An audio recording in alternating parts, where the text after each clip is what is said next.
Hey everybody, welcome to Mandolin Chronicles episode number 6, where we're going to delve into truss rod theory. So you definitely don't want to miss this. Here we go. All right guys, I'm back to my shop from Steve Smith's shop, getting the nut brazed on this truss rod. The reason why it's shiny, obviously, is because it's original nut, original washer. Steve just buffed it out to make sure the weld all took, and it came out perfect. All right, we're at a crucial point on this truss rod right now with installing it back into the mandolin. As you can see, it's got an arch. Now, that's the way you want a traditional truss rod to be. The functionality of a truss rod is this, and I don't mean to insult anyone's intelligence. This is just merely for someone that might not know. There's a lot of even players, been players for years, that doesn't know. So it's always good to know, though. All right, whenever the truss rod goes at an angle and it comes down into the heel, and then this comes down in the bottom of the dovetail. Whenever this truss rod is tightened, what it does, it causes this to pull on the wood in the back that's wedged. This is wedged in the back.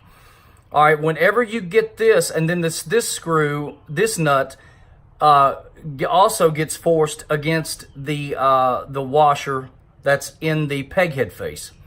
All right, whenever these two come together, they inadvertently force each other up, all right, up in the center, which also presses against this will obviously be contoured, but it presses against the truss rod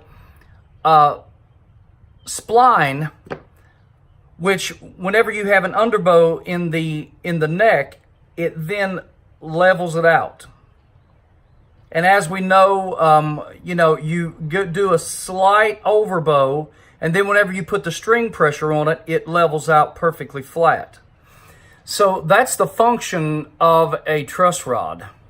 All right, and the big thing that every luthier can do it. It's possible to do it, but the biggest what I would call the golden rule on a truss rod is this. On a traditional truss rod is this: is that the bottom of the trough that this truss rod sets down in must be perfect to the truss rod angle, or vice versa, whichever one you do first.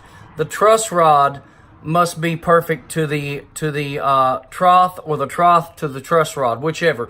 If you get the truss rod, if you're installing a traditional truss rod like I was talking about from Cumberland Acoustics, you want to make sure and not just sandwich that truss rod down in there. You want to make sure that the truss rod and the trough of your instrument matches.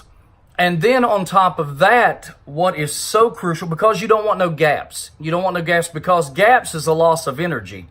Whenever you're pulling that truss rod, you don't want no energy to be lost. You don't want no cavity to where it will seek to intrude that cavity, because that's a loss of energy. That's a loss of your upward motion to get the bow out of your neck. So, and the same thing goes with your truss rod spleen. So underneath your truss rod is your neck, and it's really like this. Let's just go there. Let's just do that. Right there's exactly what it looks like, all right? And you can see this in CJ's x-rays. It's a perfect example. All right, it goes like that. Now that trough in the bottom of this matches exactly with this truss rod. I've already checked it. And how I check it is with a duplicator, all right? This duplicator, let me show you something. I apologize, my daughter does my documentation when Shane Leonard is not here, and she's in school, so I've just got to mount the phone that way. But there you go, that's the function of a duplicator. Now that right there, now let's look at this. I went back to the dovetail and look at this. Right there, it's perfect. It's perfect. All right, so we've got a trough that is perfect with the truss rod, the trough that's in the neck. Now I will come back and I will duplicate that, and I'll do the same contour on the spleen, okay? And then from there, it's time to insert the truss rod and glue the spleen down on the neck. All right, stay tuned.